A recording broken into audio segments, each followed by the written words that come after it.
আসসালামু আলাইকুম Imran. So this is Imran ওয়েকফি। আজকে আমরা প্রায় দীর্ঘ কয়েকদিন পর আবার একটু একটা লাইভ কন্টেন্টে শেয়ার করছি। আমাদের ডিসেম্বরের 2 তারিখ থেকে আজকে ডিসেম্বরের 6 তারিখ, এইখানে আমাদের খুব এঙ্গেজমেন্ট হয়নি বা এঙ্গেজমেন্ট খুবই কমে গিয়েছিল। লাস্ট আমাদের 4 কিংবা 5 তারিখের মধ্যে আমাদের ফেস রিকমেন্ডেশন পেনাল্টি অফ হয়ে গিয়েছিল। এটা আমাদের না, প্লাস অনেকেরই অফ হয়েছিল। এটা ফেসবুকে একটা আপডেটের কারণে। এন্ড তার পূর্বে আমার যে এঙ্গেজমেন্টটা ছিল প্রায় 7K, আপনারা যেটা অলরেডি ডিসপ্লেতে দেখতে পাচ্ছেন।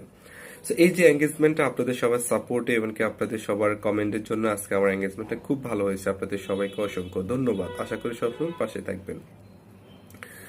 সো আপনারা সবাই যদি রেগুলার কন্টেন্ট কাজ করতে থাকেন এবং কি একে অন্যকে সাপোর্ট করেন, অবশ্যই আমরা সবাই একসাথে সাকসেসফুল হব। আর সাকসেস হতে হলে সবাই সবাইকে সাপোর্ট করতে হয়। কখনো একা কেউ সফলতা অর্জন করতে পারে না।